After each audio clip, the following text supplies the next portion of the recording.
আপনার জীবনের অপরাধগুলোর কথা স্মরণ করে এগুলোর পরিণাম যদি আল্লাহ শাস্তি দেন তাতে কি হতে পারে, আল্লাহর শাস্তি কত ভয়াবহ হতে পারে, এই সব বিষয়গুলোকে মাথায় রেখে আল্লাহর কাছে আপনি মুক্তি লাভের জন্য চোখের পানি ফেলে ছলছল করে একা নির্জন একটু ক্ষমা চাইবেন। আমি আল্লাহর কসম করে বলতে পারি, আপনার জীবনে যত স্বাদ, যত তৃপ্তি, যত সুখ আপনি অনুভব করবেন, বোধহয় পৃথিবীর কোনো সুস্বাদু খাবার খেয়ে সবচেয়ে আনন্দের কোনো মুহূর্তেও আপনি এতটা সুখ অনুভব করবেন না। দুর্ভাগ্য সে মানুষগুলোর যাদের আমাদের জীবনে আল্লাহর কাছে একটিবারের জন্য 40, 50, 60 বছরে মুসলিম হওয়ার পরও চোখের পানি ফেলে 2-5 মিনিটের জন্য ক্ষমা চাওয়ার সুযোগ হয়। কোনো পেরেশানি হলে নবী সাল্লাল্লাহু আলাইহি ওয়াসাল্লাম নামাজে দাঁড়িয়ে যেতেন। মনটা ভালো লাগছে না, কোনো কারণে পেরেশানি মনে হচ্ছে, তখন বেলাল রাদিয়াল্লাহু তাআলা বলতেন, বেলাল, আজান দিয়ে নামাজের ব্যবস্থা করে আমাকে একটু প্রশান্ত করো, আমার একটা সুখের ব্যবস্থা করে দাও। আর আমাদের নামাজটা বোঝা হয়ে গেছে। অনেকেই আমরা আছি, বরং বেশিরভাগ মানুষই আছি যে শয়তান আমাদেরকে বদমেজাজ করে তোলে। আমরা অনেকে টেরও পাই না যে আমি শয়তানের কাছে ব্যবহৃত হয়ে যাচ্ছি। সবাই ভালো আছেন? আলহামদুলিল্লাহ, সুম্মা আলহামদুলিল্লাহ। অমুসলিম প্রধান দেশগুলোতে অনেক ক্ষেত্রে সুন্নাহ খুব চমৎকারভাবে তারা ফলো করে। দুর্ভাগ্য আমাদের, আমরা মুসলিমরা ফলো করি না।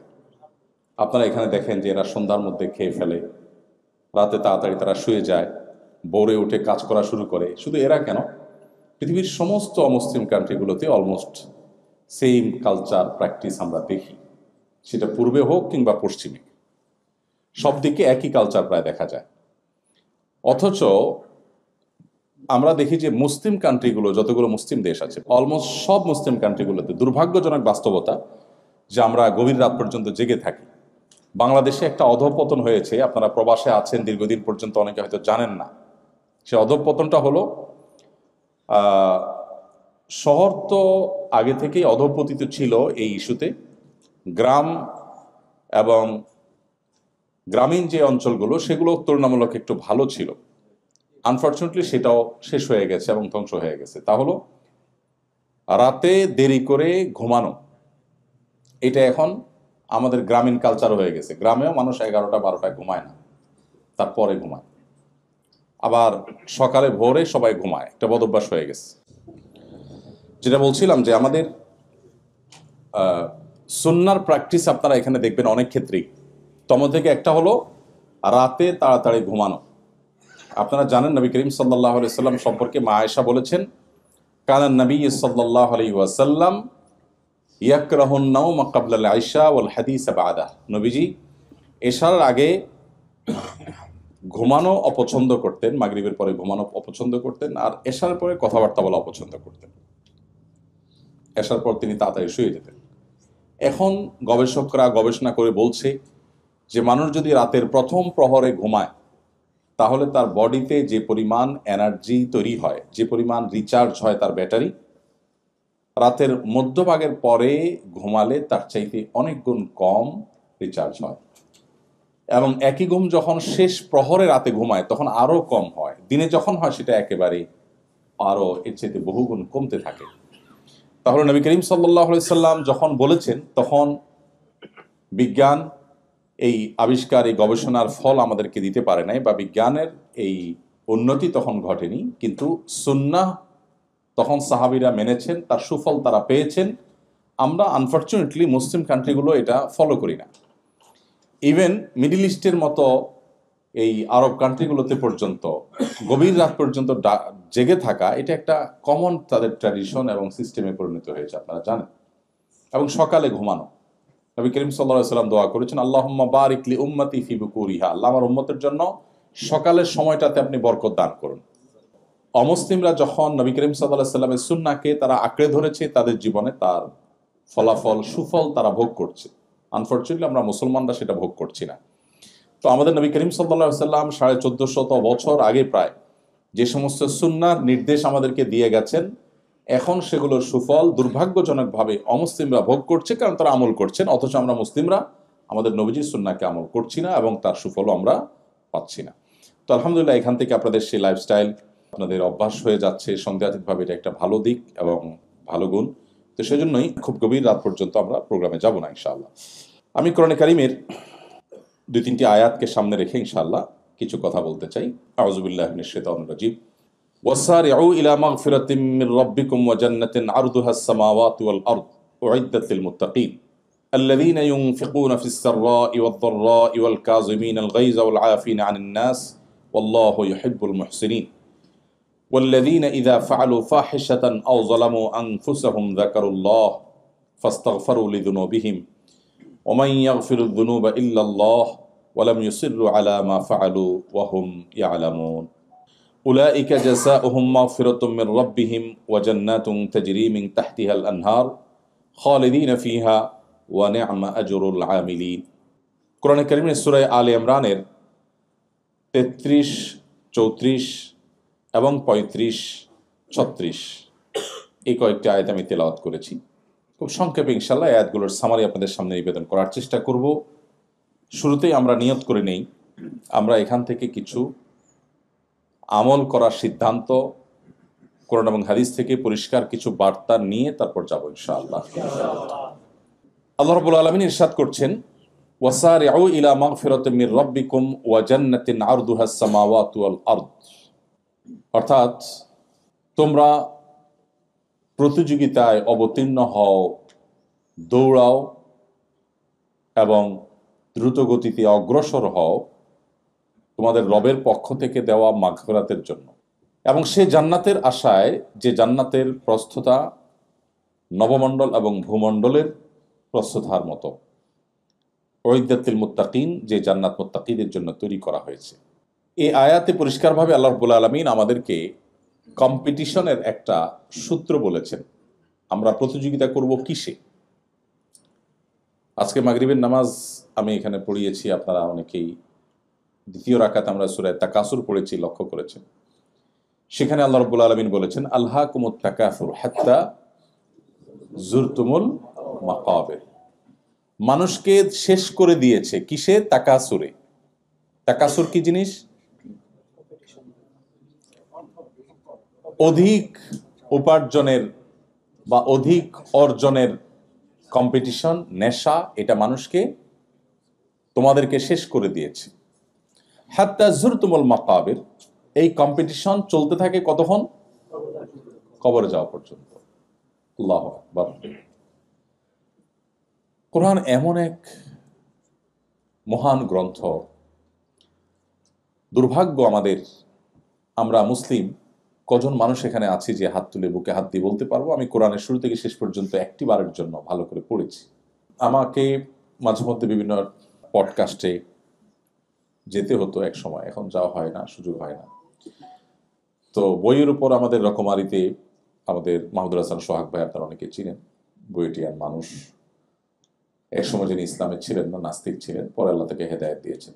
তিনি একটা পডকাস্টের জন্য আমাকে নিমন্ত্রণ করলেন, বললেন যে আপনি, আমরা বই নিয়ে কাজ করি, আপনার জীবনে কোন বইয়ের সবচেয়ে বেশি প্রভাব ছিল? তাই বললাম, ভাই আমি আসলে খুব অলস মানুষ, বই টই পড়া আমার একেবারে হয় না। তবে বই যদি বলেন তো মানুষের রচিত বই এর কোনোটারই বিশেষ প্রভাব আমি কম্পেয়ার করার মতো আমি বলতে পারবো না বা মনে পড়ে না। তবে কোরআনের যে প্রভাব আল্লাহ তাআলা আমার উপর রেখেছেন সেটা বোধহয় আমি আপনাকে 2-4 ঘন্টা না সারা জীবন বলে হয়তো শেষ করতে পারবো না, প্রতিটা আয়াতের প্রভাব। এই জন্য আমি শুরুতে আপনাদেরকে বিনীতভাবে অনুরোধ করতে চাই, আপনারা 2টি গ্রন্থ জীবনে একবার পড়বেন। নাম্বার 1, কোরআনে কারীম শুরু থেকে শেষ পর্যন্ত অর্থ সহকারে, সময় কম থাকলে শুধু অর্থই পড়লেন। কোনো আলিম, এখানে শেখ আবু হুরায়রা আছেন, আর উলামা ইকরাম যারা আছেন তাদের তত্ত্বাবধানে কোনো আয়াত অস্পষ্ট মনে হলে তাদের কাছে জিজ্ঞেস করলেন। আর আলহামদুলিল্লাহ আজকাল বাংলায়, ইংরেজিতে, বিভিন্ন ভাষায় তাফসির অ্যাভেলেবল। সুতরাং একেবারে অথেন্টিক যে তাফসির গ্রন্থ আছে সেগুলোর সহযোগিতা নিয়ে পুরো কোরআন একবার শুরু থেকে শেষ পর্যন্ত যদি আমরা পড়ি। সেই সাথে আরেকটি গ্রন্থ আমি পড়তে বলবো, সেটা হলো নবী করিম সাল্লাল্লাহু আলাইহি ওয়াসাল্লামের একটা সিরাত গ্রন্থ বা তার একটা কমপ্লিট জীবনী, শুরু থেকে শেষ পর্যন্ত পূর্ণাঙ্গ একটা জীবনী গ্রন্থ। এই 2টি যদি আপনি পড়ে শেষ করেন নির্মোহভাবে, আমি বিভিন্ন জায়গায় বলি, আমি আল্লাহর উপর ভরসা রেখে আপনাকে এই গ্যারান্টি দিতে পারি, আপনি নিজেকে ইমানদার হিসাবে, মুসলমান হিসাবে, অন্য এক জগতের মুসলমান হিসাবে, আপনি মুসলিম হিসাবে আপনি অনুভব করবেন। আপনার ইমানের মিটার এত উপরে যাবে যে আপনি অনুভব করবেন ইসলামটা। আমরা অনেকেই ইসলাম পালন করি, বাট এটা আমাদের অনেকটা বোঝার মতো হয়ে গেছে। এখানে অনেক ভাই আছেন যারা মাদক সেবন করেন না এবং হারাম খাবার খান না, অনেক ইবাদতবন্দি করেন, কিন্তু এটা আমরা মুসলিম, আল্লাহ হারাম করেছেন, এরকম একটা মানসিকতা থেকে, যে আল্লাহ নিষেধ করেছেন তাই আল্লাহর কথা না শুনলে আবার মুশকিল, আল্লাহ দিলে মায়ের জাহান্নামে ফেলবে, টেনশন, এই জায়গা থেকে বিশেষ করে আমাদের তরুণদের মধ্যে, নতুন যে জেনারেশন আমাদের এখন, এই জেনারেশনের অনেকেই, তাদেরকে আমরা অবশ্য প্যারেন্টসরাও প্যারেন্টিং এর কোরআন এবং সুন্নাহ সম্মত প্যারেন্টিং না জানা থাকার কারণে বা অ্যাপ্লাই না করার কারণে আমরাও তাদেরকে এমনভাবে বলি যে আল্লাহকে তাদের কাছে নাউজুবিল্লাহ ভিলেনের মতো বানাই। ছোট ছোট বাচ্চারা কিছু করতে গেলে এটা করা যাবে না, আল্লাহ হারাম করেছেন, আল্লাহ গুনাহ দিবেন, ওইটা করা যাবে না, আল্লাহ গুনাহ দিবেন, ওইটা করা যাবে না, তখন বাচ্চা মনে করে যে আরে সব কাজে ডিস্টার্ব তো করতেছেন নাউজুবিল্লাহ আল্লাহ। মানে এরকম একটা টেন্ডেন্সি বাচ্চাদের মধ্যে, হয়তো বলতে পারে না কেন তরুণদের মধ্যে নাস্তিক্যবাদের দিকে চলে যাওয়ার হার বাড়ছে নানা কারণে। এর অনেক ইস্যু, অনেক কারণ আছে, এর মধ্যে এটা একটা কারণ হতে পারে। তাদেরকে যে ইসলামটা ভেতর থেকে তাদেরকে অনুভব করার সুযোগ করে দেওয়া, ভেতর থেকে ইমানটা এনে তারপর ইসলামটাকে চর্চা করা, এটার মধ্যে একটা আনন্দ আছে, এখানে বোঝা নাই, সেটাকে আপনি দারুণভাবে ফিল করবেন। এটা যদি আপনি করতে চান তাহলে আপনাকে কোরআন পড়তে হবে এবং সিরাত পড়তে হবে। কোরআন এবং সিরাত পাঠ করার পর আপনি দেখবেন আপনার ইসলামটাকে আপনি এনজয় করছেন, আপনার কাছে তখন কষ্ট হবে না, আপনার কাছে তখন অনেক আনন্দ হবে, অনেক সুখ অনুভব হবে। সাহাবা ইকরাম তাদের অবস্থা কি ছিল? খোদ নবী করিম সাল্লাল্লাহু আলাইহি সাল্লাম তিনি বলতেন, আরিহনা বিহা ইয়া বেলাল, কানা ইজা হাজাবাহু আমরুন ফাজা ইলা সালাহ। কোনো পেরেশানি হলে নবী সাল্লাল্লাহু আলাইহি সাল্লাম নামাজে দাঁড়িয়ে যেতেন। মনটা ভালো লাগছে না, কোনো কারণে পেরেশানি মনে হচ্ছে, তখন বেলাল রাদিয়াল্লাহু তাআলাকে বলতেন, বেলাল আজান দিয়ে নামাজের ব্যবস্থা করে আমাকে একটু প্রশান্ত করো, আমার একটা সুখের ব্যবস্থা করে দাও। আর আমাদের নামাজটা বোঝা হয়ে গেছে, আমাদের ইবাদতবন্দি বোঝা হয়ে গেছে, কারণ আমরা ইসলামটাকে সেভাবে শিখে জেনে বুঝে মুসলমান না। বিশেষ করে আমরা যারা বাংলাদেশে জন্মগ্রহণ করেছি বা মুসলিমের ঘরে জন্মগ্রহণ করেছি, আমরা সবাই মুসলিম বাই বর্ন বা মুসলিম বাই চান্স, বাপ মা মুসলমান তাই আমরা মুসলমান হয়ে গেছি। তো এই জন্য কোরআনে কারীমের আয়াতগুলো যখন আমরা অর্থ সহকারে বুঝে পড়ব, তো আমাদের বাস্তবতার সাথে যখন সেটাকে আমরা মেলাবো, দেখব যে এটা আসলে কোনো মানুষের গ্রন্থ না, কোনো মানুষ দ্বারা এগুলো সম্ভব না। সেজন্য আমি শুরুতে আপনাদের প্রতি উদাত্ত আহ্বান রাখলাম যে কোরআনে কারীম অর্থ সহকারে একটি কমপ্লিট সিরাত গ্রন্থ কমপক্ষে আমরা একটিবার শুরু থেকে শেষ পর্যন্ত পড়ে শেষ করব, এবং ভালো হয় ফ্যামিলিতে গ্রুপ স্টাডি করা গেলে। আমি জার্মানির বার্লিনে আমাদের কিছু ভাইদেরকে পেয়েছি, দারুল ইসলাম নামে একটা সংগঠনের অধীনে তারা কাজ করেন, 40-45 জন মেম্বার, তারা অলমোস্ট সবাই পিএইচডি হোল্ডার, সবাই বেশ ভালো ভালো অবস্থানে সেখানে আছেন। তো আমি তাদের জিজ্ঞেস করলাম আপনাদের দিনই মোটিভেশন, আমাকে সেখানে নেওয়ার জন্য তারা অনেক দিন চেষ্টা, শেষ পর্যন্ত সাকসেস। বললাম যে সিক্রেটটা কি? তোরা বললেন সিক্রেট হলো কোরআন। আমরা আজ বহু বছর আগে থেকে কয়েক বন্ধু মিলে আমরা গ্রুপ স্টাডি করতাম কোরআন, সেখান থেকে হতে হতে আজকে আমাদের কাজ আজকে বিশাল মহিরু আকার ধারণ করেছে। তো আপনার ইমানের জন্য প্রতিকূল পরিবেশে যদি আপনার ইমানের আইডেন্টিটিকে আপনি ধরে রাখতে চান, তো কোরআন আপনার সবচেয়ে বড় সহায়ক হবে ইনশাআল্লাহ। তো সবাই কোরআন বুঝে পড়বো তো ইনশাআল্লাহ। আমি সবাইকে বিনীতভাবে অনুরোধটি করলাম। আসুন এবার আমরা যে আয়াত এর তর্জমা করেছি সে আয়াতের প্রসঙ্গে আমরা একটু যাই। আল্লাহ বলছেন, তোমরা দ্রুততার সাথে দৌড়াও, কিসের জন্য? আল্লাহর মাগফিরাত পাওয়ার জন্য এবং জান্নাত লাভের জন্য। দুটি জিনিস, আল্লাহর মাগফিরাত এবং জান্নাত লাভ, এই দুইটা জিনিসের জন্য দৌড়াও। আমরাও দৌড়াই, কিন্তু সেটা হলো টাকা পয়সার জন্য, সামাজিক অবস্থানের জন্য, আমি আমার ভাষায় বলি সহজ বাংলায় ভাবসাবের জন্য। কিসের জন্য? ভাবসাবের জন্য। এখন আমাদের যত অভাব, সে অভাবটা আসলে সবচেয়ে বেশি, আমি চিন্তা ভাবনা করে দেখলাম, সবচেয়ে বেশি অভাবটা হলো আমাদের ভাবের অভাবটা। কিসের? ভাবের অভাব। আমি ভাব নিতে না পারলে আমার কষ্ট লাগে, যে আমার প্রতিবেশী সে 2টা বাড়ি কিনে ফেলেছে, আমি এখন একটাও কিনতে পারলাম না। অভাবটা বাড়ির না, অভাবটা কিসের? ভাবের। মানে আমি তার সাথে তাহলে তো ভাবে কুলালাম না, সব ক্ষেত্রে অলমোস্ট এই অবস্থা। আমাদের মা বোনরা নিশ্চয়ই শুনছেন আমাকে, প্রবাসীদের মধ্যে খাওয়ানো এটা দেশের চেয়ে একটু বেশি হয়। কাজকাম তো কম, আত্মীয় স্বজন নাই,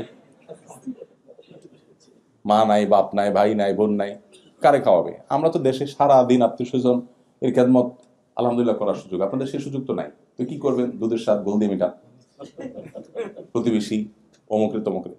এটা দরকার আছে, বরং এটা আমাদের ইমানি আইডেন্টিটি বাঁচাবার জন্য এই সার্কেল মেনটেন করা এবং এই বিনোদনটা দরকার আছে, আমি এটাকে অ্যাপ্রিসিয়েট করি।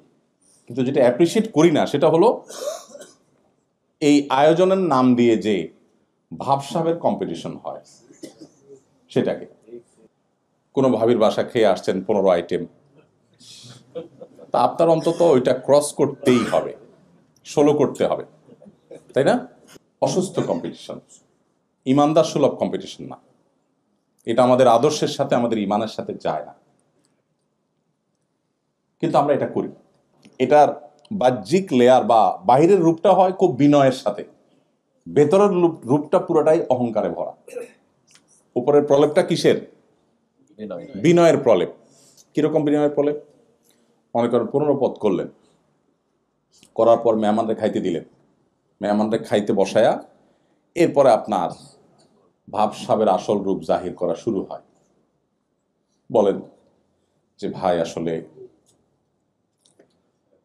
আমার বাজার থেকে হাঁস আনার কথা ছিল, হঠাৎ ডিউটির চাপ পড়ে গেছে, পারলাম না, হাঁসটা মিস হয়ে গেছে। আপনার ভাবি আরো 2টা ভর্তা করার কথা ছিল, অমুক অমুক ভর্তা, হঠাৎ করে একটু ঝামেলা হলো, পারল না। এটার বাহ্যিক রূপ হলো বিনয়, যে হে মেহমান সাহেব, আপনার আরো খেদমত করা দরকার ছিল, বাট আমরা পারলাম না, এটা আমাদের ত্রুটি। কিন্তু এর ভেতরের রূপটা হলো অহংকার। সেটা হলো, এটার আসল তর্জমা হলো, এই কথার আসল অনুবাদ হলো যে মেহমান, তুমি যে 15 পদ খাচ্ছ, তুমি মাইন্ড ইট, আমাদের ক্ষমতা ইচ্ছে অনেক বেশি। আমি 16 পদ তোমাকে খাওয়াইতে পারতাম, জাস্ট ঝামেলা আসছে দেখে, তাহলে দেখতা তুমি। তোমার ভাবি আরো 2 পদ দিত, জাস্ট ঝামেলা আসছে জন্য পারে নাই। আমরা ইচ্ছে অনেক বেশি পারি, তুমি কি মনে করছো? এটারে তুমি বেশি মনে করো না, আমাদের ক্ষমতা ইচ্ছে আরো বেশি। এটা হলো এটার অনুবাদ। তাহলে দিন শেষে কম্পিটিশনটা কিসের? ভাবের। ইমানদার ভাবের কম্পিটিশন করবে না। আল্লাহ তাআলা এই আয়াতে ইমানদারের কম্পিটিশনের আইটেম বলে দিয়েছেন। কম্পিটিশন হবে আল্লাহর মাগফিরাত আদায়ের জন্য, কম্পিটিশন হবে জান্নাত লাভের জন্য। ভাইরা আমার, বস্তুবাদের মধ্যে হাবুডুবু খাচ্ছি, ভোগবাদ আমাদেরকে গ্রাস করে ফেলেছে চতুর্দিক থেকে আষ্টে পৃষ্ঠে, যার কারণে আমাদের আসল লক্ষ্য, জীবনের টার্গেট, সেটা দূরে সরে যাচ্ছে, আমরা সেখান থেকে সরে যাচ্ছি। শয়তান আমাদেরকে জীবনের অগুরুত্বপূর্ণ বিষয়গুলোকে আমাদের কাছে সবচেয়ে গুরুত্বপূর্ণ করে তুলেছে। এই জন্য প্রয়োজন হলো পুরো পরিবারের সিদ্ধান্ত গ্রহণ করা।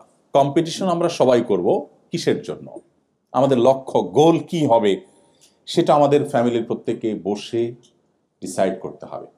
আল্লাহ তাআলা আমাদেরকে সেই নির্দেশ দিচ্ছেন যে তোমরা যদি আল্লাহর মাগফিরাত এবং জান্নাত লাভের জন্য যদি দৌড়াতে থাকো, হাঁটলে হবে না, কি করতে হবে? দৌড়াতে হবে। তার মানে সাধারণ পথ চলা হলে হবে না, দুনিয়া টুকটাক না, আখেরাত টুকটাক, আর দুনিয়া হলো ঠিকঠাক। নামাজটা কোনো মতে, জবটা একেবারে খুব গুরুত্বের সাথে। তো এটা তো দৌড়ানো না, এটা হলো হাঁটা। তো আল্লাহ তাআলা আমাদেরকে নির্দেশ করছেন যে আমরা আল্লাহর মাগফিরাতের জন্য দৌড়াই এবং জান্নাত লাভের জন্য দৌড়াই। মাগফিরাত লাভের জন্য দৌড়ানো বলতে কি বোঝায়? মাগফিরাত লাভের জন্য দৌড়ানো মানে আল্লাহর কাছে মাপ চাওয়া। পৃথিবীতে মানুষের কাছে মাপ চাইলে ভালো ফিল হয় না খারাপ ফিল হয়? আমি কি বোঝাতে পেরেছি প্রশ্নটা? আপনি যদি কারোর কাছে মাপ চাইতে হয়, কোনো কারণে আপনি এমন কিছু বলে ফেলেছেন যে একটা বাজে সিচুয়েশনে পড়েছেন, এখন আপনাকে ক্ষমা চাইতে হলো সবার সামনে বা পেছনে, ভাই আমি সরি, আমার ভুল হয়ে গেছে, আমাকে মাফ করে দেন। এই যে ক্ষমা চাওয়া, এই ক্ষমা চাওয়ার ফিলিংসটা মানুষের ভালো হয় না খারাপ হয়? অস্বস্তিকর, লজ্জাস্কর, অপমানকর। শেষ হয়ে যায়, মানে আমাকে ক্ষমা চাইতে হলো, এর চাইতে তার অনেক টাকা লস হয়ে গেল, তার কষ্ট হতো না যত কষ্ট হয় মানুষের কাছে ক্ষমা চাইলে, তাই না? সুবহানাল্লাহ। আল্লাহ রাব্বুল আলামিন আমাদেরকে সে ক্ষমা চাওয়ার টেন্ডেন্সি তৈরি করার জন্য বলছে, কিন্তু পার্থক্য হলো সে ক্ষমাটা মানুষের কাছে চাওয়া নয়। কার কাছে চাওয়া? আল্লাহর কাছে চাওয়া। আপনারা নিশ্চয়ই বিভিন্ন সময় আল্লাহর কাছে ক্ষমা চেয়েছেন, ইস্তেগফার করার সুযোগ হয়েছে আমাদের এজ এ মুসলিম, সবারই কম বেশি হয়েছে। কিন্তু আমি আপনাকে আহ্বান করব, আপনার জীবনে একটি বারের জন্য খুবই সিরিয়াসনেসের সাথে আপনার জীবনের অপরাধগুলোর কথা স্মরণ করে এগুলোর পরিণাম যদি আল্লাহ শাস্তি দেন তাতে কি হতে পারে, আল্লাহর শাস্তি কত ভয়াবহ হতে পারে, এই সব বিষয়গুলোকে মাথায় রেখে আল্লাহর কাছে আপনি মুক্তি লাভের জন্য চোখের পানি ফেলে ছলছল করে একা নির্জন একটু ক্ষমা চাইবেন। ভাইরা আমার, একই কাজ যেটা মানুষের কাছে করার পর আপনি অপমান বোধ করেন, অস্বস্তি বোধ করেন, সেটা যখন আপনি আল্লাহর কাছে নিবেদন করবেন, আমি আল্লাহর কসম করে বলতে পারি আপনার জীবনে যত স্বাদ, যত তৃপ্তি, যত সুখ আপনি অনুভব করবেন, বোধহয় পৃথিবীর কোনো সুস্বাদু খাবার খেয়ে সবচেয়ে আনন্দের কোনো মুহূর্তেও আপনি এতটা সুখ অনুভব করবেন না। আল্লাহর কাছে ক্ষমা চাওয়াটা এত আনন্দের, এত তৃপ্তির। দুর্ভাগ্য সে মানুষগুলোর যাদের আমাদের জীবনে আল্লাহর কাছে একটি বারের জন্য 40, 50, 60 বছরে মুসলিম হওয়ার পরও চোখের পানি ফেলে 2-5 মিনিটের জন্য ক্ষমা চাওয়ার সুযোগ হয়। আল্লাহ রাব্বুল আলামিন আমাদের সবাইকে আল্লাহ তাআলার ইস্তেগফারকারী বান্দাদের কাতারে শামিল হওয়ার তৌফিক দান করুন। আল্লাহ তাআলা কোরআনে কারিমে বিভিন্ন জায়গায় আল্লাহ সেসব বান্দাদের প্রশংসা করেছেন, আল মুস্তাগফিরিনা বিল আসহার, যারা ভোর রাতে উঠে আল্লাহর কাছে ক্ষমা প্রার্থনা করে, চোখের পানি ফেলে। এই মানুষগুলোর প্রশংসা আল্লাহ জায়গায় জায়গায় করেছেন। ইস্তেগফারকারী বান্দা আল্লাহর কাছে অনেক প্রিয়, অনেক পছন্দের। আল্লাহ মূর্খতা সুলভ দৃষ্টিভঙ্গির কারণে আমাদের অনেককে বলতে শোনা যায়, অনেক সময় আমরা বলি যে আমার জীবনে কোনো পাপ করি নাই, আমার জীবনে কোনো অপরাধ করি নাই। যে এই কথা বলে ইটসেলফ এটাই সবচেয়ে বড় অপরাধ। প্রতি মুহূর্তে আমাদের অজান্তে অসংখ্য গুনাহ করছি, অসংখ্য গুনাহ। তো যাই হোক, আল্লাহর কাছে মাগফিরাত লাভ, আল্লাহর কাছ থেকে এটা করার জন্য আল্লাহ আমাদেরকে দ্রুত গতিতে অগ্রসর হতে বলেছেন। এই জন্য আমরা সেই কাজটি করব। আল্লাহ আমাদের সেই তৌফিক দান করুন। প্রিয় ভাইরা আমার, মাগফিরাত এমন একটা জিনিস, ইস্তেগফার এমন একটা জিনিস, এটা মানুষের দুনিয়া এবং আখিরাতের সকল সমস্যার সমাধানের মূল সূত্র। অনেক ভাই ব্রাদার, অনেক বোনেরা আমাদের কাছে জানতে চান যে ভাই খুব বিপদে পড়ে গেলে কি করব, কোন দোয়া পড়ব। আমি বলি, নবী করিম সাল্লাল্লাহু আলাইহি ওয়াসাল্লামের হাদিসের দিকে তাকালে মানুষের জীবনের সবচেয়ে কোণঠা সময়, সবচেয়ে কঠিন পরিস্থিতিতে আল্লাহর অলৌকিক সাহায্য লাভের জন্য সবচেয়ে কার্যকর আমলের নাম হলো ইস্তেগফার করা। নবী করিম সাল্লাল্লাহু আলাইহি ওয়াসাল্লামের পরিষ্কার হাদিস রয়েছে, মান লাজিমাল ইস্তেগফার, যে ব্যক্তি ইস্তেগফারকে আঁকড়ে ধরে, আঁকড়ে ধরা মানে সারাক্ষণ পড়তে থাকে, এটা ছাড়ে না, জাআলাল্লাহু মিন কুল্লি হাম্মিন ফারাজা। তো ইস্তেগফার করার নির্দেশ আল্লাহ তাআলা আমাদেরকে বারবার করেছেন। ইস্তেগফারের অর্থ বুঝে আমরা ইস্তেগফার আল্লাহ তাআলার কাছে করব। সবচেয়ে উত্তম ইস্তেগফার হলো সাইয়্যিদুল ইস্তেগফার, যেটা সকাল সন্ধ্যা এবং রাতে ঘুমানোর সময় নবী সাল্লাল্লাহু আলাইহি ওয়াসাল্লাম করতেন। আর এছাড়া যে কোনো ইস্তেগফার করতে পারি আমরা। সবচেয়ে ছোট ইস্তেগফার হলো আস্তাগফিরুল্লাহ ওয়া আতুবু ইলাইহি। আস্তাগফিরুল্লাহ, আল্লাহ আপনার কাছে আমি ক্ষমা চাই, আমি আল্লাহর কাছে ক্ষমা চাই এবং তার দিকে ধাবিত হই। তো আল্লাহ রাব্বুল আলামিন জান্নাত প্রসঙ্গে বলতে গিয়ে বলছেন, উইদ্দাত লিল মুত্তাকিন, তোমরা সেই জান্নাতের দিকেই কম্পিটিশন করতে থাকো বা দৌড়াতে থাকো, দ্রুত অগ্রসর হও, যে জান্নাত মুত্তাকিদের জন্য প্রস্তুত করা হয়েছে।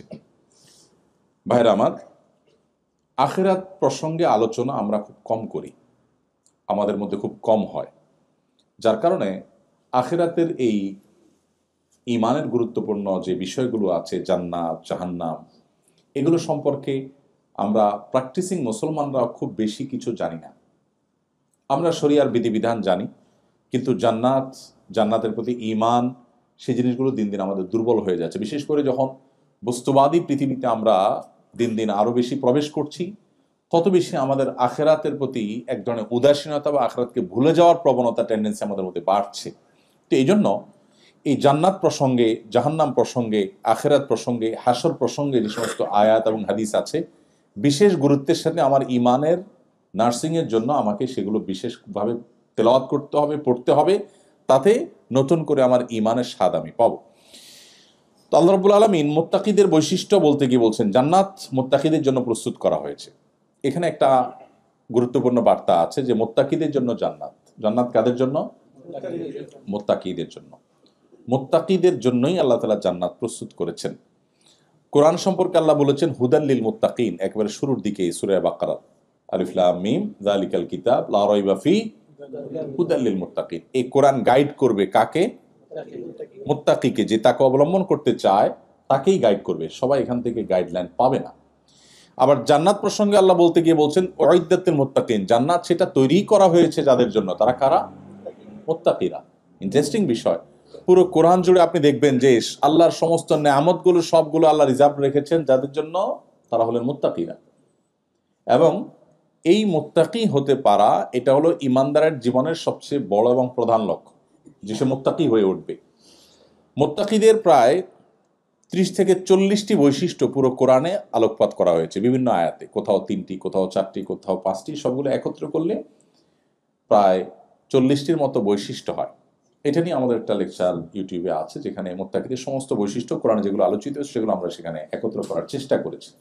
আজকে আমরা সেগুলো করব না। এই আয়াতের পরে আল্লাহ তাআলা মুত্তাকিদের কিছু বৈশিষ্ট্য উল্লেখ করেছেন, আমরা সেগুলো যাচ্ছি। পরবর্তী দুটি আয়াত আল্লাহ সেটি বলেছেন। আল্লাহ বলেছেন আল্লাযীনা ইউনফিকুনা ফিস সাররাই ওয়াদ দাররা, মুত্তাকিদের একটা বৈশিষ্ট্য হলো যে তারা সুখে দুঃখে, যখন তাদের সুদিন থাকে তখন, যখন তাদের দুর্দিন থাকে তখন, এই উভয় সময় তারা আল্লাহর রাস্তায় দান করে। এটা মুত্তাকিদের একটা বৈশিষ্ট্য। আমরা অনেকেই আছি সুদিনে দান করি, আবার অনেকে আছে দুর্দিনে দান করি। কিছু লোক আছে দিন খারাপ হলে তখন টুকটাক কিছু দান সাদাকা করে, ভালো হলে তখন সে আল্লাহকে আর স্মরণ রাখতে চায় না। যখন যারা ক্ষমতায় থাকে তারা কেউ আমাদের কাছে, হুজুরদের কাছে আসে না। যখন ক্ষমতা থেকে নেমে যায় সব সিরিয়াল ধরে, হুজুর এটা দোয়া করেন। হ্যাঁ, সব সময় এই অবস্থা। অনেক তরুণ আমার কাছে সিভি দেয়, ভাই একটা চাকরি দিয়ে। তো ভাই আমি তো কোনো ইন্ডাস্ট্রির মালিক না, কেমন চাকরি দিব? বলছে ভাই কত ব্যবসায়ী আছে আপনাদের সাথে পরিচয় আছে, একটু দেখেন। তাই আমি বলি যুবক আসেন বসেন, আমাদের সাথে অনেক ব্যবসায়ীর পরিচয় আছে ঠিক আছে, কিন্তু ব্যবসায়ীরা আমাদের কাছে সুদিনে আসে না। যখন ধরা খেয়ে দেউলিয়া হওয়ার দশা হয় তখন আসে, হুজুর একটু পানি পড়া দেন, দোয়া দেন। যখন সুদিন আসে তখন হুজুর দেখার সময় তার হাতে আর থাকে না, তখন সে দূরে দূরে থাকে। তো মুত্তাকির বৈশিষ্ট্য হলো সে সুদিনে দুর্দিনে সর্বাবস্থা আল্লাহর রাহে দান করবে। হ্যাঁ, তার কষ্ট আছে, কষ্ট থাকলে সেই অনুপাতে কম করে দান করবে, কিন্তু তখনও সে করবে। 2 নম্বর বৈশিষ্ট্য হলো ওয়াল কাযিমিন আল গাইজ, যারা রাগ সংবরণ করতে পারে। কঠিন একটা বিষয়। অনেক ভালো ভালো মানুষ, ইয়া তাহাজ্জুদ গুজার, কপালে সিল পড়ে গেছে, লম্বা দাড়ি আছে, হয়তো আলেম মানুষও, দায়ী মানুষও, কিন্তু ওনার আসল রূপ বা চেহারা এইটা ওনার রাগের সময় ফুটে ওঠে, এবং সেটা না দেখলে বোঝা যায় না উনি আসলে মানুষটা কেমন। আল্লাহ রাব্বুল আলামিন মুত্তাকিদের বৈশিষ্ট্য বলতে গিয়ে বলেছেন জান্নাত যে মুত্তাকিদের জন্য, সে মুত্তাকিদের বৈশিষ্ট্যের মধ্য থেকে দ্বিতীয় গুণ হলো তারা নিজেদের ক্রোধকে সংবরণ করতে পারে। ক্রোধ সংবরণ করার কথা আল্লাহ বলেছেন, ক্রোধ না থাকার কথা আল্লাহ বলেননি। তাহলে বোঝা গেল ক্রোধ থাকাটা খারাপ না, ক্রোধ নিয়ন্ত্রণ করতে না পারাটা খারাপ। যদি কেউ রাগ তার ভিতরে একেবারেই নাই, সে ধোঁয়ার সাপ, এটা প্রশংসার কোনো বিষয় না। আল্লাহ কিন্তু বলেন নাই ওয়াল আদিমিন আল গাইজ, আল্লাহ বলেন না যাদের গোসা রাগ বলতে কিচ্ছু নাই এরা মুত্তাকি, আল্লাহ বলেন নাই। তাহলে বোঝা গেল গোসা রাগ থাকতে হবে, কারণ এটা নাহিয়ানিল মুনকারের ক্ষেত্রে গোসা রাগের দরকার হবে কি হবে না? এই জন্য দেখেন আল্লাহ শব্দ নিয়ে যদি আপনি বিশেষ কোরআনের শুধুমাত্র আলফাজ, সব শুধু কোরআনকে কেন্দ্র করে 80 থেকে 85টা শাস্ত্র পৃথিবীতে গড়ে উঠেছে, মুসলিম মনীষা গড়ে তুলেছে।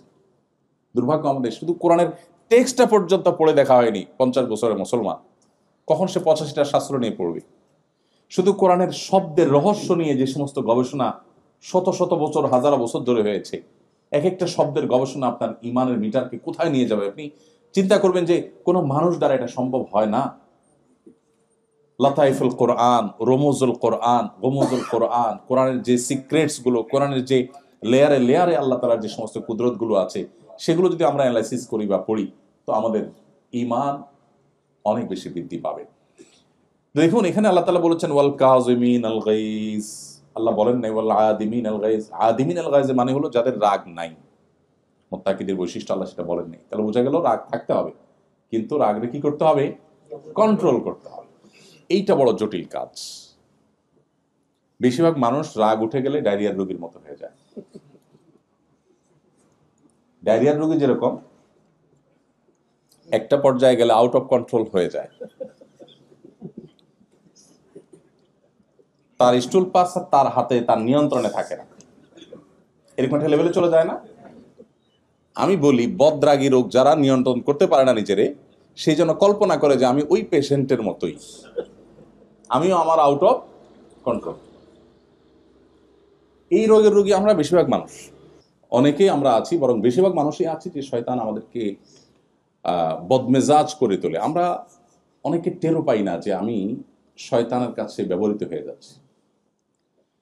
কিভাবে রাগ কন্ট্রোল করবেন, দীর্ঘ আলোচনার ব্যাপার, আমি সংক্ষেপে ছোট ছোট করে কয়েকটা পয়েন্ট বলি। নাম্বার 1, মানুষকে ক্রোধান্ধ করে দেয়, প্রচন্ড ভাবে মানুষকে রাগান্বিত করে দেয় ইবলিস। কিসে করে? ইবলিস, শয়তান। তো এই জন্য শয়তানের কাছ থেকে আল্লাহর কাছ থেকে পানা চাওয়া। যখন রাগ উঠবে, মনে হবে যে আমি এখন বোধহয় নিয়ন্ত্রণ হারিয়ে ফেলছি, আমি বোধহয় এমন কিছু বলে ফেলবো যেটাও মানে আমাকে অস্বস্তিতে ফেলবে বা আমাকে মুখ ছোট করে দিবে, তখন আল্লাহর কাছে শয়তান থেকে পানা চাওয়া, আউযু বিল্লাহি মিনাশ শাইতানির রাজিম পাঠ করা। এক ব্যক্তি নবী করিম সাল্লাল্লাহু আলাইহি ওয়াসাল্লামের সামনে খুব রাগান্বিত হয়ে কাঁপছিল, থরথর করে, এরকম একটা পরিস্থিতি যখন তৈরি হয়েছে, নবীজি সাল্লাল্লাহু আলাইহি ওয়াসাল্লাম তখন আরেকজনকে শুনিয়ে শুনিয়ে বলছেন, ওই ব্যক্তিকে না, আরেকজনকে বলছেন, এই যে লোকটা অনেক রাগান্বিত হয়ে পড়েছে, আমি একটি বাক্য জানি যে বাক্যটি সে পাঠ করলে আল্লাহ তাআলা তার রাগকে কন্ট্রোল করে দিবেন, সেটা হলো আউযু বিল্লাহি মিনাশ শাইতানির রাজিম পাঠ করা। এটা কিন্তু ওই ব্যক্তিকে শুনায় তিনি বললেন। তার দাওয়ার হিকমা দেখেন। নবী যদি ডাইরেক্ট তাকে বলতেন, এই ভাই মাথা গরম করছে কেন, আউযু বিল্লাহ পড়ো, হয়তো লোকটা ডিনাই করে বসতো আগের আতিশয্যে, নবীজির মুখের উপর ডিনাই করার কারণে বেঈমান হয়ে যেতে পারত। এই জন্য নবী সাল্লাল্লাহু আলাইহি ওয়াসাল্লাম তার ট্রিটমেন্ট দেওয়ার জন্য, সে যেন শুনতে পায়, এভাবে আরেকজনের সাথে জিনিসটা আলাপ করেছেন। পারপাস সার্ভ হয়ে যাবে, কিন্তু তার কোনো বাজে রিঅ্যাক্টের আশঙ্কা থাকবে না। আমরা যে নবীর উম্মত, তার দাওয়াতে কত হিকমা ছিল, কত কৌশল ছিল, কত প্রাজ্ঞতা ছিল, কত বিচক্ষণতা ছিল। এমনি এমনি মাত্র 10 বছর সময় পেয়েছেন মদিনাতে, একটি বছর আরামে ঘুমাতে পারেননি, নিশ্চিন্তে ঘুমাতে পারেননি। কখনো বদর, কখনো উহুদ, কখনো তাবুক, কখনো খন্দক, একের পর এক যুদ্ধ চাপিয়ে দেওয়া হয়েছে। এরকম কোনটা সময় পরিস্থিতিতে একটা মানুষের বেঁচে থাকা যেখানে দায়, সেখানে তার মিশনকে পৃথিবীর সবচেয়ে শক্তিশালী মিশনে পরিণত করে দুনিয়া থেকে গেছেন। পৃথিবীতে তার চাইতে সাকসেস আরেকজন মানুষ আপনি দেখাতে পারবেন না। 10 বছরে তো আমরা আমাদের সংসারের অবস্থাই পরিবর্তন করতে পারি। আপনারা অনেকে আছেন 20 বছর হয়ে গেছে, এখনো গোছায় উঠতে পারেন। 10 বছরে বিশ্ব মানবতার মোড় ঘুরিয়ে দিয়ে তারপর চলে গেছে, সাকসেস হয়েছে। এই মানুষটি আল্লাহ রাব্বুল আলামিন তাকে যে বিচক্ষণতা দিয়েছেন, তাকে যে হিকমা দিয়েছেন, সেটা কোরআনের প্রতি শব্দে শব্দে তার হিকমার আলোচনা রয়েছে। এই জন্য নবীজির সম্পর্কে তার সহধর্মিনী আমাদের মা আয়েশা রাদিয়াল্লাহু তাআলা আনহা বলেছেন, কানা খুলুকুল কোরআন, নবীজির চরিত্র ছিল কোরআন। তো এখানে নবী সাল্লাল্লাহু আলাইহি ওয়াসাল্লাম যখন দেখলেন ওটা রাগান্বিত হয়েছে, তিনি সরাসরি তাকে না বলে তিনি বললেন, আমি একটা বাক্য জানি যেটা বললে তার রাগ প্রশমিত হয়ে যাবে। তার রাগ প্রশমিত হয়ে গেছে। আপনারা এও জানেন, বারবার শুনেছেন যে নবীজি যখন সোসাইটিতে কোনো ভায়োলেশন দেখতেন, কোনো শরিয়া বিরোধী কাজ দেখতেন, আল্লাহর বিধানের পরিপন্থী কিছু দেখতেন কোনো ব্যক্তি বিশেষের মধ্যে, তাকে বললে হয়তো তিনি লজ্জায় পড়ে যাবেন, আনইজি ফিল করবেন, নবীজি মিম্বরে উঠে বলতেন, আমার কি হলো, কিছু লোককে দেখি তারা এরকম এরকম কাজ করে যেটা করা উচিত নয়। তাতে যাকে তিনি সংশোধন করতে চাইতেন তিনি সংশোধিত হয়ে যেতেন, আবার তিনি কারোর সামনে লজ্জার মুখেও পড়তেন না। তো এইভাবে আমাদের প্রিয় নবী সাল্লাল্লাহু আলাইহি ওয়াসাল্লাম তার দ্বীনকে প্রতিষ্ঠিত করবার জন্য, তার দ্বীনকে জিন্দা করবার জন্য, আমাদের আত্মশুদ্ধির জন্য তিনি বহুমুখী চেষ্টা করেছেন। তাহলে মুত্তাকিদের দ্বিতীয় বৈশিষ্ট্য হলো রাগ সংবরণ করা। রাগ কিভাবে সংবরণ করব, তার একটা পদ্ধতি বললাম। খুব বেশি মাথা গরম হয়ে গেলে কি পড়তে হবে? আউযু বিল্লাহি মিনাশ শাইতানির রাজিম। এটার অর্থ বুঝে উপকারিতা চিন্তা করে পড়তে হবে। শুধু মন্ত্রের মতো পড়লাম সেই মানসিকতা থেকে পড়া উচিত না। করতে হবে বুঝে। আল্লাহ বলেছেন কোরআনে কারিমে, ইম্মা ইয়ানজাগান্নাকা মিনাশ শাইতানি নাজগুন ফাস্তাইজ বিল্লাহি মিনাশ শাইতানির রাজিম। শয়তান যখন তোমাকে খোঁচা দিবে বা তোমাকে ক্ষতিগ্রস্ত করবে, বিভ্রান্ত করতে চাইবে, তখন তুমি আল্লাহর কাছে পানা চাইবে শয়তান থেকে।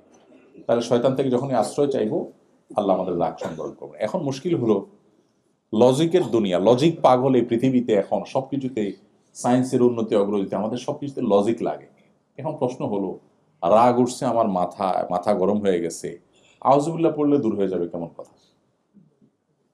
আমরা তো ট্যাবলেট খাইলে অসুখ ভালো হয়, কোরআন পড়লে ভালো হয়ে যাবে, এটা তো আমাদের বুঝে আসে না, তাই না? এখন ভয়েস কমান্ডের যুগ, মোবাইল ভয়েসে কাজ হয়, সেটা তো অনেক পুরান।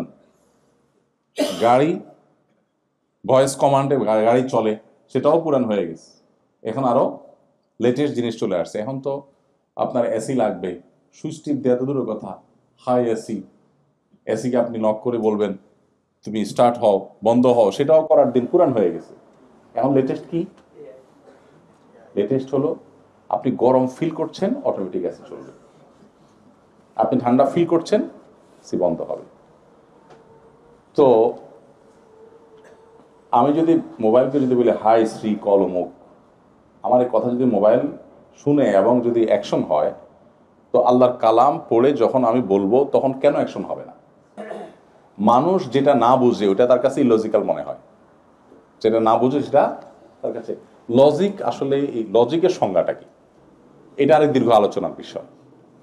আজ থেকে যখন 200 বছর আগে বিদ্যুৎ ছিল না, তখনকার একজন মানুষ, তাকে যদি বলা হতো যে ভাই ওয়ালের এই জায়গাটাতে এই জিনিসটাকে সুইচ বলে, এটা টিপ দিলে লাইট জ্বলবে, এটা 200 বছর আগে যদি মানুষকে বলা হতো, তাহলে তার কাছে এই কথাটা কি লজিক্যাল ছিল না ইলজিক্যাল ছিল? ইলজিক্যাল ছিল না। আরে মাথা খারাপ নাকি, এখানে টিপ দিলে লাইট জ্বলতে যাবে কেন? এখন সেটা কি লজিক্যাল না ইলজিক্যাল? লজিক্যাল।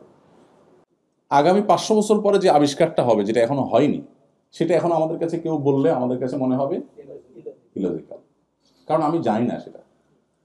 তো এই যদি হয় মানুষের টেকনোলজির অবস্থা, তো আল্লাহ রাব্বুল আলামিন আখিরাতে, কিয়ামতে তার যে মহাসৃষ্টির যে জগৎ, সিক্রেটস, যেটা আমরা জানি না, সেই জগতের কোনো বিষয় যদি আমার বুঝে না আসে, আমি যদি বলি না এটা তো বুঝে আসে না, আমি কেন মানবো? এইটা হবে একেবারেই অজ্ঞতা সুলভ অ্যাপ্রোচ। তো আউযুবিল্লাহ পড়লে রাগ প্রশমিত হয়, নবী সাল্লাল্লাহু আলাইহি ওয়াসাল্লাম এই হাদিসের উপর আমরা আমল করব। 1। 2 নম্বর হলো, রাগ প্রশমিত হওয়ার জন্য নবী সাল্লাল্লাহু আলাইহি ওয়াসাল্লাম বলেছেন অবস্থার পরিবর্তন করতে।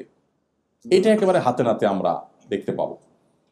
দাঁড়ানো অবস্থায় রাগান্বিত হয়ে গেলে বসে যাওয়া, বসা অবস্থায় রাগান্বিত হলে শুয়ে যাওয়া, এবং আরো একটা কার্যকর উপায় হলো স্থান ত্যাগ করা। আপনার এখন রাগ উঠছে, এখান থেকে আপনি সরে যান, আপনি 1 ঘন্টা পরে আসেন, দেখবেন রাগ আগের যে ইয়েতে ছিল, মানে স্পিড যেটা ছিল ওইটা আর নাই। আমি বিশেষ করে, আপনারা তো সবাই এখানে ম্যাক্সিমাম মানুষ ফ্যামিলি নিয়ে আসছেন, স্টুডেন্ট যারা আছে তারা হয়তো ফ্যামিলি নিয়ে আসবে। আমি মিডল ইস্টে যারা থাকে প্রবাসী বা মালয়েশিয়াতে, এই সমস্ত প্রবাসীদের মধ্যে কথা বললে বলি ভাই, আমি বহু প্রবাসীকে দেখছি মোবাইলে, সেই তখনকার কথা 2009-10 সালে কথা বলতেছি, যে মোবাইলে আপনার রিচার্জ করে বউয়ের সাথে ঝগড়া শুরু করে। মোবাইল যখন অ্যালার্ম দেয়, মেসেজ দেয় যে আর মাত্র 1 রিয়াল আছে, আধা রিয়াল আছে, কেটে যাবে, তখন বলে যে দাঁড়াও আমি রিচার্জ করে আইতেছি। আবার যে এটা রিচার্জ করে আইসা ঝগড়ার সেকেন্ড ইনিংস কন্টিনিউ করে। এভাবে কার্ড একটা বারটা শেষ করে, কি করে ঝগড়া করে। আমি এরকম বহু যোগ্য বললাম ভাই, ইটস তো লস প্রজেক্ট। ঝগড়া করার জন্য এই যে মোবাইলে টাকা নষ্ট করা, তো লস প্রজেক্ট, আপনি কেন এটা করছেন? তো বলে ভাই কি করবো? আমি বললাম শুনেন, বুদ্ধি হলো যখন এরকম ঝগড়া ইস্যু তৈরি হবে, তখন মোবাইলটা বন্ধ করে দিবেন। বন্ধ করে কাজের জন্য অন্য কোনো সিম দিয়ে কাজটা সারবেন, দেশের সাথে যোগাযোগ বন্ধ। বরাবর 3 দিন মোবাইল বন্ধ থাকবে, 3 দিন পরে ওপেন করে এবার আপনি ঝগড়াটা করবেন। ঝগড়া আপনি আমি করতে নিষেধ করছি না, ঝগড়া আপনি মাস্ট করেন, কিন্তু সেটা 3 দিন অফ রাখার পরে যদি আপনি করেন, আপনাকে আমি গ্যারান্টি দিতে পারি আপনার 10 রিয়ালের মোবাইল কার্ড 2 রিয়ালে দেখবেন কাজ হয়ে গেছে। কারণ আপনার রাগ তখন অলরেডি কমে একেবারে লেভেলে চলে আসছে। ওইদিকে তাদেরও রাগটা কমে একটা লেভেলে চলে আসছে। এখন যেটা হবে সেটা হবে হলো একেবারে ফিনিশিং কথা। আচ্ছা, যা হয়েছে এখন বলো কি করা যায়। এখন হবে ফিনিশিং এর আলাপ। এই যে ফাও বকছেন, এগুলো বকেও আপনি ওই জায়গায় যাবেন লাস্টে। যে জায়গা আপনি যাবেন 20 রিয়াল 50 রিয়াল খরচ করে, ওইটা আপনাকে আমি 2 রিয়াল খরচ করে যাওয়ার রাস্তা বলে দিচ্ছি। ঠিক নবী সাল্লাল্লাহু আলাইহি সাল্লাম এই অ্যাপ্রোচটাই আমাদেরকে অবলম্বন করতে বলেছেন। যখন রাগ হবে তুমি অবস্থার পরিবর্তন করো, পজিশন চেঞ্জ করো। পজিশন চেঞ্জ করলে দেখবেন আপনার মেন্টালিটির মধ্যে পরিবর্তন চলে আসছে। নাম্বার 3, নবী করিম সাল্লাল্লাহু আলাইহি সাল্লাম আমাদেরকে শিখিয়েছেন ওযু, রাগ হলে ওযু করার কথা। রাগ হলে আমাদের শরীর গরম হয়ে যাওয়ার সময় যখন আমরা ওযু করি তখন শয়তান আমাদের মধ্যে বদরাগটা সৃষ্টি করে, তখন মানুষের রাগ প্রশমিত হয়ে যায়, একটা লেভেলে চলে আসে। বদরাগ মানুষকে ধ্বংসের দ্বার প্রান্তে নিয়ে যায়। এই জন্য মুত্তাকিদের বৈশিষ্ট্য হলো সে রাগ সংবরণকারী হতে হবে। আমাদের অনেক বোনরা আছেন, অনেক ভাইরা আছেন, রাগ উঠলে মাথা ঠিক থাকে না, এবং নিজের বদরাগকে আবার সার্টিফাই করার জন্য ওইটাকে এমনভাবে আমরা উপস্থাপন করি মনে হয় একটা বিশাল বড় একটা গুণ। পোলাপান দেখবেন এখন সব ক্রেজি, ছোট্ট পোলাপান সব কি ক্রেজি। আমরা আমাদের শৈশবের কথা মনে পড়ে, গ্রামে গঞ্জে যারা বড় হয়েছি, আমরা মাটিতে পড়ে থাকতাম, খেলাধুলা করতাম, জাস্ট ধোঁড়ার সাপের মতো। 10টা খোঁচা দিলেও জিদ উঠতো না। আর এখন পোলাপানরা কিচ্ছু বলার আগেই ফুসফুস করে ওঠে, তাই না? বাসায় বাপের বন্ধু আসছে, আঙ্কেল আসছে, ও পিস্তল নিয়ে দাঁড়ায় আছে। অ্যাপ্রোচটা এরকম। এর অনেক কারণ আছে অবশ্য, সাইকোলজিক্যালি তারা চেঞ্জ হয়েছে, নানা কারণ আছে, বদরাগী হয়ে যাচ্ছে। এখন বাপ মা যে সে অনেক সময় গর্ব করে অনেক রাগ, এই অনেক রাগ বলার যে স্টাইল, অনেক রাগ যে আমার ছেলেটার বা আমার মেয়েটার পিচিটার, এটা বলার যে স্টাইল, সেই স্টাইলটা কি, এটা যেন সে প্রাউড ফিল করছে, মানে মনে হয় যে তার বাচ্চা পিএইচডি করছে।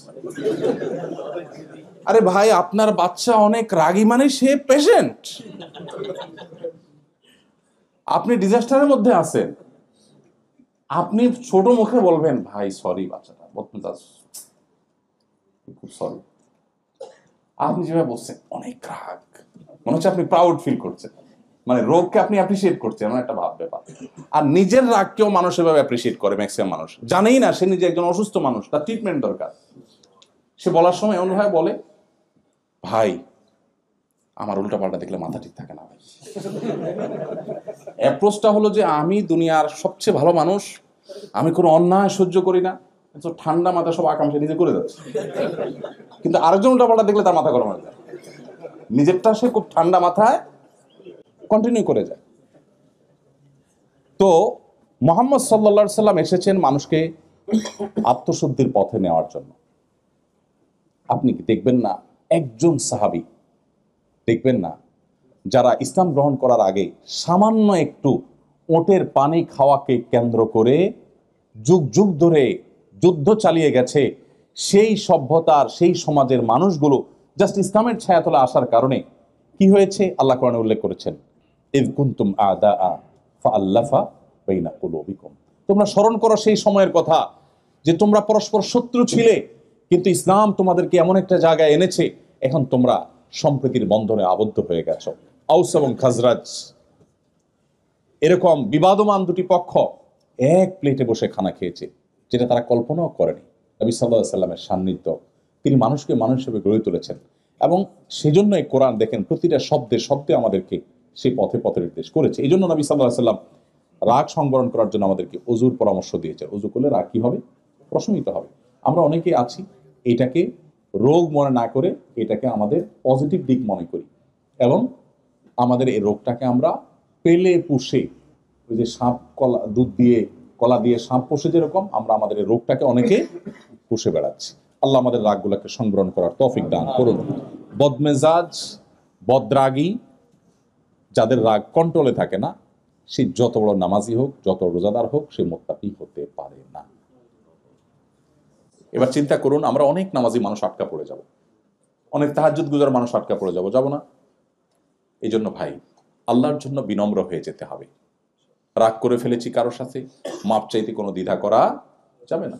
আমি আমার একটা ব্যক্তিগত প্র্যাকটিসের কথা আপনাদের সঙ্গে শেয়ার করি, আপনাদের হয়তো উপকারে আসবে। কখনো পারিবারিকভাবে হয়তো বাবার সামনে মায়ের সামনে একটু জোরে কথা বলা হয়ে গেছে, হয়তো আমার ছেলে মেয়েরা ছিল, হয়তো স্ত্রী ছিলেন, হয়তো পারিবারিক একান্ত গুরুত্বপূর্ণ কোনো ডিসিশন মেক করতে গিয়ে হয়েছে। যদি আমি ফিল করি যে আমার আওয়াজটা একটু জোরে হয়ে গেছে, বাবা মার সাথে বেয়াদবি হয়ে গেছে, তখন আমি আর দেরি করি না, ফিল হওয়ার সাথে সাথে ওই স্ত্রীর সামনে, ওই ছেলে মেয়ের সামনেই বাবা মার কাছে যতটুকু সম্ভব নিজেকে মাটির সাথে মিশিয়ে ক্ষমা চেয়ে সেটাকে লেটা চুকানো, যে আমি তাদের সামনে যদি আমি জোরে কথা বলে থাকি তাহলে তাদের সামনেই আমার নিজেকে শাসন করতে হবে, আত্মশাসন করতে হবে, তাহলে আমার নফস দ্বিতীয়বার এ ধরনের অ্যাপ্রোচ করতে সে ভাববে। তো এই জন্য ভাই, মুত্তাকিদের এই বৈশিষ্ট্যটা অর্জন করা অনেক কঠিন। আমি জানি প্রথম যেটা বলেছি সুখে দুঃখে দান করা, এটা অনেকে আমরা হয়তো করতে পারবো, কিন্তু সেকেন্ড পয়েন্টটা এটা এত ইজি না। এই জন্য আল্লাহর কাছে সাহায্য চাইতে হয়। আল্লাহ, আপনি আমার বদরাগ, আমার ক্রোধকে আপনি নিয়ন্ত্রণ করে দিন, আমাকে সবর করার তৌফিক দান করুন। আসসবরু জাযাউহু আল জান্নাহ, সবরের বিনিময় হলো জান্নাত। একটা আমল আছে যে আমলের বিনিময়ে আল্লাহ তাআলা ব্ল্যাঙ্ক চেক দিবেন কিয়ামতের দিন, অন্য কোনো আমলের বিনিময়ে ব্ল্যাঙ্ক চেক নেই। সব আমলের বিনিময় ফিক্সড।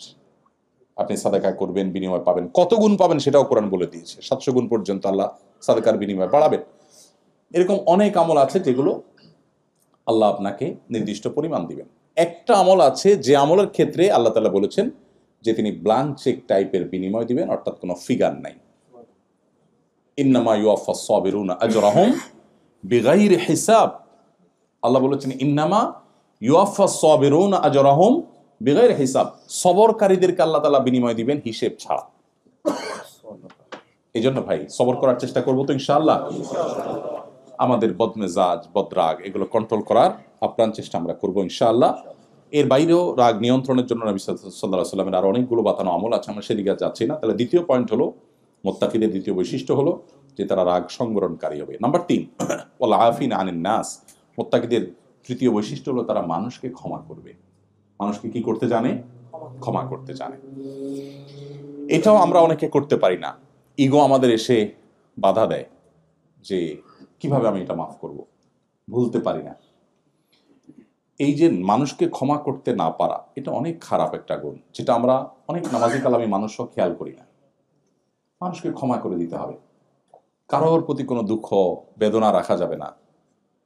এই গুণটা যে যত বেশি অর্জন করবে সে আল্লাহর কাছে তত বেশি মুত্তাকি হতে পারবে ইনশাআল্লাহ। আল্লাহ আমাদেরকে তৌফিক দান করুন। আমরা অনেক সময় চিন্তা করি যে এত বড় অপরাধ করেছে, তাকে আমি মাফ করব কিভাবে।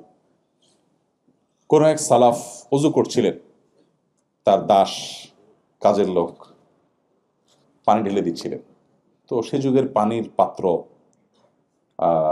পিতলের বা ভারী কোনো পদার্থের, লোহা, এই সমস্ত পদার্থেরই হতো, অনেক ভারী, অনেক উপর থেকে দেখা ছিল, হাতে পড়ছে, অনেক ব্যথা পেয়েছে, পড়ে গেছে। তখন তিনি রাগান্বিত হলেন। তার রাগ দেখে তিনি বলছিলেন, তুমি একই ভুল বারবার করো, কতবার তোমাকে ক্ষমা করো। তখন দাস বলছিলেন, এই যে আয়াত, ওয়াল আফিনা আনিন নাস, যারা মানুষকে ক্ষমা করতে জানে তারা মুত্তাকি হয়, তাদেরকে আল্লাহ জান্নাত দিবেন। এটা বলার সাথে সাথে উনি বললেন, যাও আমি তোমাকে মাফ করে দিলাম।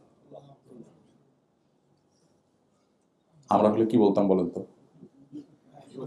কাজের লোক ভুল করছে, ভুল করার পরে যখন আপনার মেজাজ গরম হয়েছে, এখন বকা দিবেন, আপনি মাত্র রেডি হচ্ছেন, এটা সে টের পাওয়ার পর যদি আপনাকে আয়াত শোনায়, ওয়াল আফিনা আনিন নাস, আপনি কি বলবেন? বলবেন যে তুমি আমাকে ওয়াজ করতে আসছো না, আয়াত বলার জায়গা পাও নাই। হ্যাঁ, দেখেন আমাদের পূর্বসূরীরা, আমরা যাদের সন্তান, তারা আল্লাহর নির্দেশ আসার পর আর কিচ্ছু চিন্তা করতেন না, আমার ক্ষমা দরকার আল্লাহর কাছ থেকে, এতটা ব্যাকুল এবং মরিয়া ছিলেন তারা। এরপর আল্লাহ শেষ শব্দে বলেছেন, আল্লাহু ইউহিব্বুল মুহসিন, আল্লাহ ইহসানকারীদেরকে ভালোবাসেন।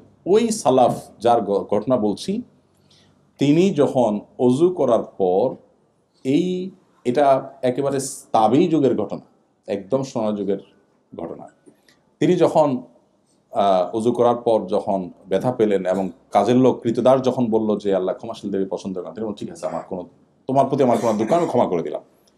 পরে সে আবার পরের বাক্য উচ্চারণ করেছে, সেটা কি? আল্লাহ তাআলা মুহসিনদেরকে ভালোবাসে, যে অন্যের প্রতি অনুগ্রহ করে তাকে আল্লাহ ভালোবাসেন। এখন সে করছে অন্যায় করে ক্ষমা তো পাইছে, এবার আয়াতের পরের অংশ আবার শুনে দিছে যে আল্লাহ কিন্তু অনুগ্রহকারীকে ভালোবাসেন, তার মানে এখন তুমি আমার অনুগ্রহ করো। তো উনি বললেন, যাও তোমাকে আমি মুক্ত করে দিলাম। এগুলো রূপকথার গল্প নয়, এগুলো হাদিস, কোরআনের তাফসির বর্ণিত ঘটনা। আমরা তাদের সন্তান, তাদের উত্তরসূরি আমরা, যাদের কাছে কোরআনের আয়াতের নির্দেশ আসার পর তারা ডান বাম ভাবতেন না। সে যুগে একটা কৃতদাস আজাদ করা, মুক্ত করা, আর এ যুগে একটা মার্সিডিজ গাড়ি কাউকে হাদিয়া করা অলমোস্ট এক জিনিস। এত দামি অ্যাসেট ছিল সে যুগে, এটা দাম করে দিলেন, চাইলে বিক্রি করতে পারতেন। কেন? যে আমি চাই আল্লাহ আমাকে মুত্তাকিদের কাতারে শামিল করুন। কত বৈশিষ্ট্যের কথা আমরা শুনি কোরআনে, আমরা যখন আয়াত পড়ি কত মুত্তাকিদের বৈশিষ্ট্য আছে আমরা খেয়াল করি না। একটা বৈশিষ্ট্য অ্যাচিভ করার জন্য এই মুহূর্তের মধ্যে এত বড় বড় স্যাক্রিফাইস তারা করেছেন। এমনি এমনি গোটা পৃথিবী তাদের পায়ের নিচে আসে নাই, এমনি এমনি গোটা পৃথিবী তারা শাসন করেন, এমনি এমনি তারা গোটা পৃথিবীর নেতৃত্বের আসনে আসেন নাই। তাদেরকে কোরআনের যোগ্যতায় তারা যোগ্য করে তুলেছেন। আজ কোরআন একদিকে, আমরা আরেক দিকে। কিছু লেবাস আছে, 2-4 রাকাত নামাজ কালাম পড়ি, নিজেকে অনেক ভালো মুসলমান মনে করি। তাকওয়া এক জগতে, আমরা আরেক জগতে। আল্লাহ আমাদের সবাইকে মুত্তাকিদের ইমাম হওয়ার তৌফিক দান।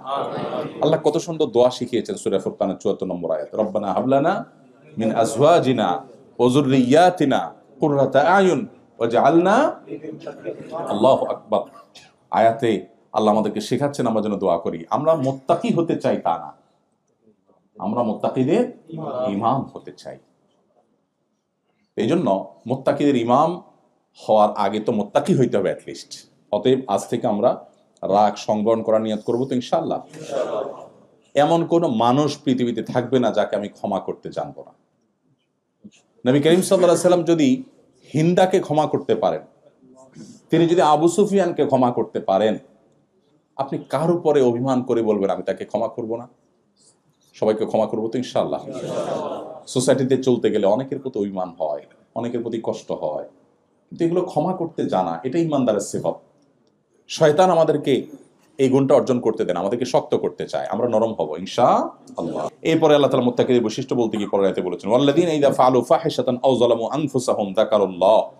মুত্তাকিদের আরেকটা বৈশিষ্ট্য হলো, কোন একটা অন্যায় কাজ হয়ে গেলে, কোন একটা অশ্লীল কাজ হয়ে গেলে, কোন একটা গুনাহের কাজ হয়ে গেলে, আও যালামু আনফুসাকুম, নিজের প্রতি নিজে কোনো অবিচার করে ফেললে, যাকারুল্লাহ, আল্লাহকে তারা স্মরণ করে, আল্লাহকে স্মরণ করে, ফাস্তাগফারু লিযুনুবিহিম, এরপর আল্লাহর কাছে তার এই পাপের জন্য সে ইস্তেগফার করে, ক্ষমা প্রার্থনা করে।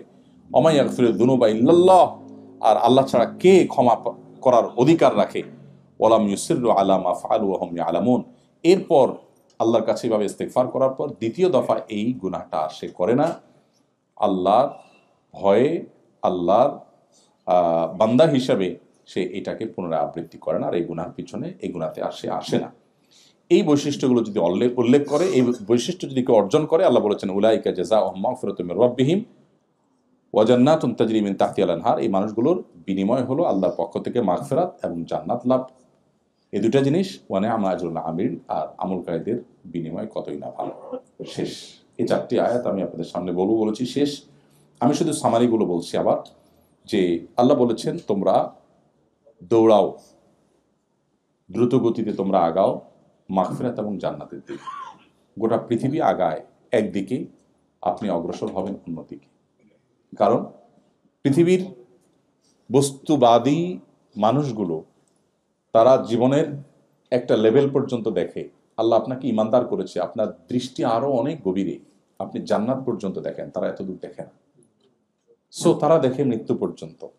এইটুকু কিভাবে ভালো থাকবে সেজন্য হাজারটা আয়োজন তাদের। আপনার এত আয়োজন এখানে নাই, তাতে আপনার দুঃখ নাই, কারণ আপনার তো দৃষ্টি আরো অনেক দূরে। সো এইটুকু আপনার ভালো গেল কি খারাপ গেল এটা অনেক বড় ম্যাটার করে না। আপনার দেখার বিষয় হলো আমি সেখানে কতটা ভালো থাকলাম। সেজন্য আল্লাহ আমাদেরকে বলেছেন আরো দূরদৃষ্টি আমাদের যেন হয়।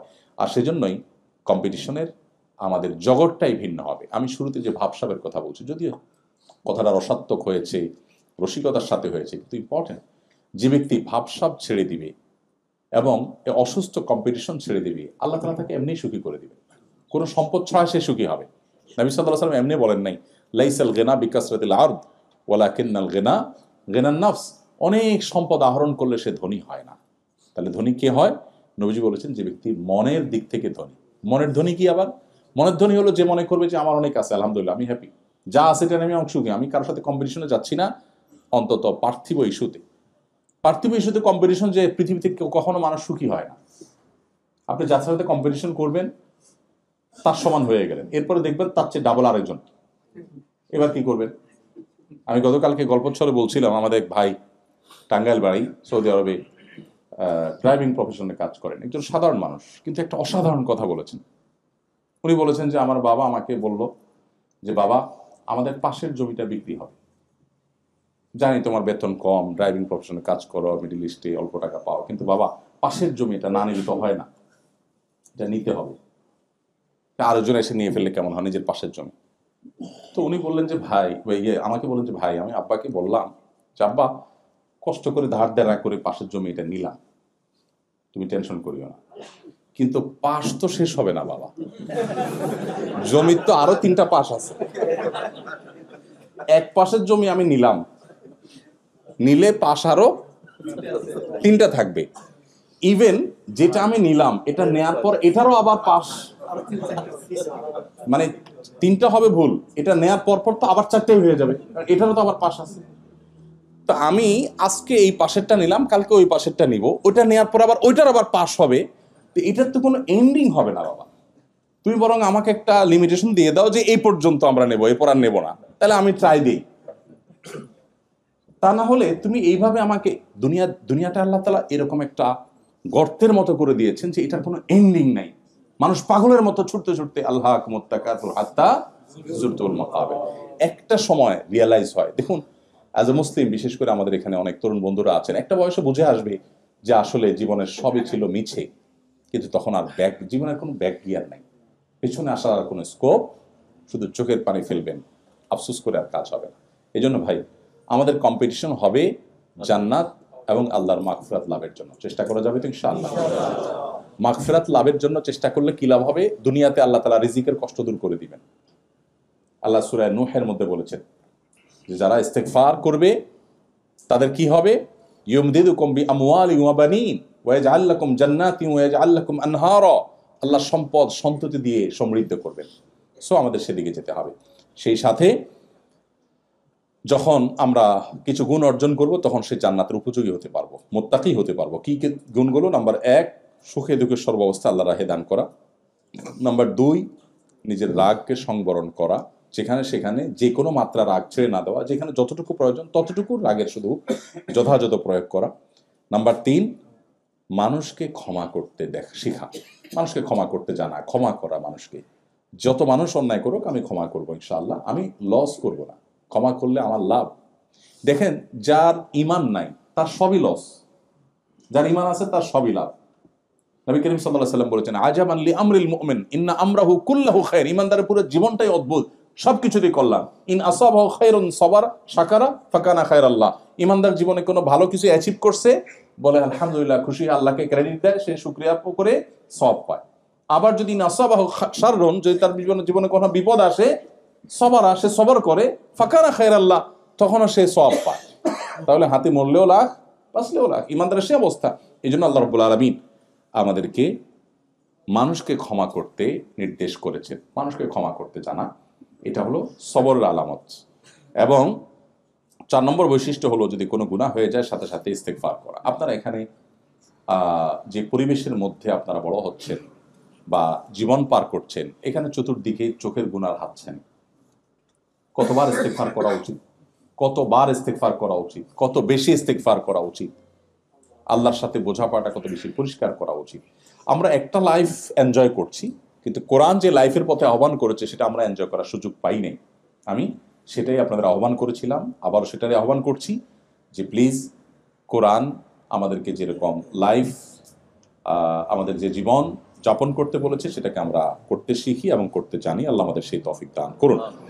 ঈমানদারদের বা মুত্তাকিদের যে বৈশিষ্ট্য, এই বৈশিষ্ট্যগুলো আমরা অর্জন করার চেষ্টা করব এবং কোরআনকে আমরা বুঝে পড়ার চেষ্টা করব।